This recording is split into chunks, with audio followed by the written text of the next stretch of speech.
पास एक ये क्वेश्चन है। क्वेश्चन में क्या बोल रहा है, सबसे पहले इस चीज को समझिए और 30 सेकंड्स के लिए आप एक काम कीजिए, इस क्वेश्चन को सोचिए। क्वेश्चन में क्या बोल रहा है, देखिए क्या बोल रहा है। If the scalar product of vector I plus J plus K with unit vector parallel to sum of vector this and this.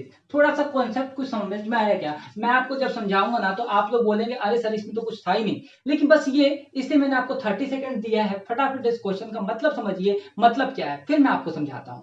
फटाफट समझिए क्या बोल रहा है कि if the scalar product of the vector i plus J plus K with a unit vector parallel to sum of vector this and this is equal to 1। मतलब क्या हुआ, देखो ये बोल रहा है कि स्केलर प्रोडक्ट किसका, स्केलर प्रोडक्ट, स्केलर प्रोडक्ट किसका किसका, स्केलर प्रोडक्ट बोल रहा है एक तो आपके पास इस वेक्टर का, और साथ में क्या बोल रहा है, यूनिट वेक्टर और किसका, यूनिट वेक्टर का।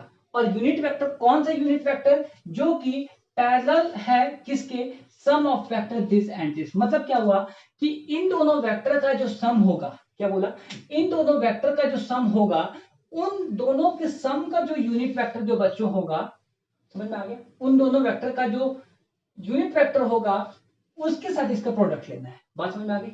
कोई दिक्कत है क्या? क्या बोलना चाहता है ये, बात समझ में आ गई? चलो, तो ये क्या बोल रहा था, scalar product of vector this with a unit vector parallel to sum of vector this and this is equal to 1। और उस पूरे क्वांटिटी की जो वैल्यू है वो कितनी है, 1। तो मैं सबसे पहले मान लेता हूं कि मान लीजिए चलिए एक वेक्टर जो है आपके पास, उसकी जो वैल्यू है ए वेक्टर की, वो मान लेते हैं आई प्लस जे प्लस के। बी वेक्टर की मान ली वैल्यू मान लेते हैं 2i प्लस 4j माइनस का 5k। और जो सी वेक्टर है बच्चों, उसकी वैल्यू मान लेते हैं lambda times of I plus 2j plus 3k। ये तीन वेक्टर हो गए। अब देखो इन दोनों का जो सम का जो यूनिट वेक्टर होगा उसका जो प्रोडक्ट है वो इसके साथ लेना है। तो मैं सबसे पहले क्या करता हूं कि मान लेता हूं कि इन दोनों का जो सम का जो यूनिट वेक्टर है मैं पहले वो निकाल लेता हूं, वो कितना आएगा। तो देखो यहां से B vector plus C vector बच्चों यहां पर कितना आएगा, ये आएगा 2 प्लस लैम्डा इंटू आई। क्या बोला, 2 plus lambda into i, this your B plus C vector. ये कितना हो गया, 4 plus 2 equal to 6 j cap. और ये कितना हो गया, माइनस 5 प्लस 3 मतलब कि माइनस का 2 कैप वेक्टर। कितना आ गया, ये किसका आ गया, बी प्लस सी वेक्टर को। और चाहो तो इस पूरे वेक्टर को डी वेक्टर भी मान सकते हो, एज योर विश ना। चलो अब मैं क्या करता हूं, इस वेक्टर का यूनिट वेक्टर निकालता हूं, क्योंकि मुझे इसका सम का जो यूनिट वेक्टर है उसके साथ इसका प्रोडक्ट लेना है। तो यहां से डी वेक्टर देखो, मतलब डी यूनिट वेक्टर कितना आ गया आपके पास, आपको पता है यूनिट वेक्टर निकालने का तरीका क्या होता है। इस वेक्टर को एज इट इज रखिए, आप इस वेक्टर को एज इट इज रखिए, बस इसके मॉडुलस से आप इसको और डिवाइड कर दीजिए, यही मतलब हुआ। तो यहां से जब इसको मॉडुलस से डिवाइड करेंगे तो कोफिशिएंट्स का स्क्वायर, आई के कोफिशिएंट्स का स्क्वायर क्या, दिस, इसका स्क्वायर, प्लस जे का कोफिशिएंट कितना, 6 का स्क्वायर, और प्लस के का कोफिशिएंट का स्क्वायर मतलब -2 का स्क्वायर। अब देखो इस पूरी की जो वैल्यू है, इस पूरे वैल्यू को हम लोग लिख लेते हैं। ये कितना आया आप लोग ये चेक कीजिए। सबसे पहले ये आ गया 2 प्लस लैम्डा इंटू आई, ये तो सेम रहेगा, प्लस 6j माइनस 2k। हम लोग नीचे वाली वैल्यू को सॉल्व कर लेते हैं।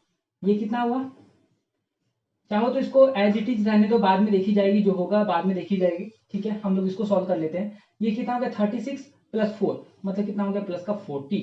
हमारे पास ये वैल्यू आ गई, ठीक। अब हम लोग को निकालना क्या है, निकालना है हमें ए वेक्टर डॉट डी कैप का यूनिट वेक्टर, इन दोनों का प्रोडक्ट, ठीक।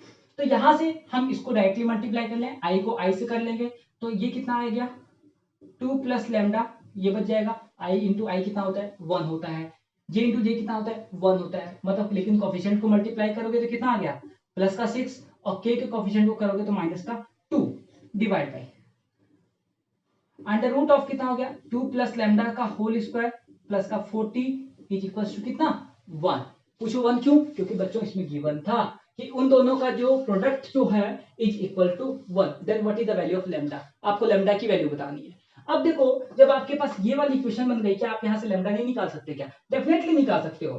देखो कैसे, आप इसको क्रॉस मल्टीप्लाई कर दीजिए। पहले हम इसको सॉल्व कर ले, ये कैंसिल आउट हो गया, कितना बचा, लैम्डा प्लस 6, कितना बचा, लैम्डा प्लस 6, यहाँ पे लैम्डा प्लस 6 बचा, इसको क्रॉस मल्टीप्लाई करवा दो तो कितना हुआ बच्चों, 2 प्लस लैम्डा का whole square plus 40, 2 plus lambda का स्क्वायर प्लस 40 का अंडर रूट है, तो मैं इधर लेकर आता हूं तो होल स्क्वायर बन जाएगा। बात समझ में आ गई। यदि इधर भी अंडर रूट है, दोनों तरफ स्क्वायर लोगे तो स्क्वायर से अंडर रूट कैंसिल, ये स्क्वायर बच गया। अब आप इसको सॉल्व कर लीजिए, कितना बचा, lambda square plus 36 plus 12 lambda, समझ में आ गया, a प्लस बी का होल स्क्वायर इक्वल्स टू, यहां पर करोगे कितना हुआ, 4 प्लस लैम्डा स्क्वायर प्लस में 4 lambda, A square plus B square, A square plus B square plus 2ab plus 40। अब देखो यहां से कितना हुआ, लैम्डा स्क्वायर से लैम्डा स्क्वायर कैंसिल बच्चों।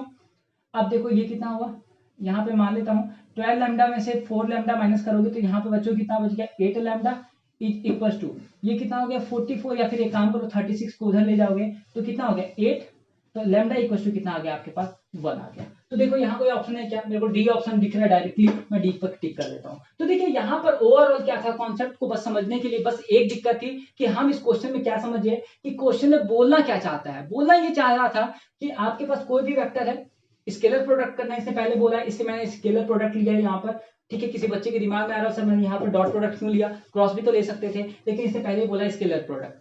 तो स्केलर प्रोडक्ट लिया और उस टोटल जो वैल्यू, जो भी हमारे पास जो वैल्यू आई, उस वैल्यू को, मतलब कौन सी वैल्यू को, इस वेक्टर और इस वेक्टर को ऐड करने का जो टोटल जो वैल्यू आई, उसको हम लोग क्या कर, उसका जो यूनिट वेक्टर है उसको हम लोग क्या करेंगे, सी वेक्टर के साथ या फिर जो ए वेक्टर है उसके साथ मल्टीप्लाई कर देंगे, तो हमारे पास जो टोटल जो वैल्यू आ रही है वो 1 के बराबर आ रही है। बस यहां से हमें इसको सॉल्व करना था और कुछ भी नहीं करना था। बात समझ में आ गई? यदि समझ में आ गया तो कमेंट भी कर देना, ना समझ में आया फिर ये भी कमेंट कर देना और साथ में लाइक तो कर ही देना।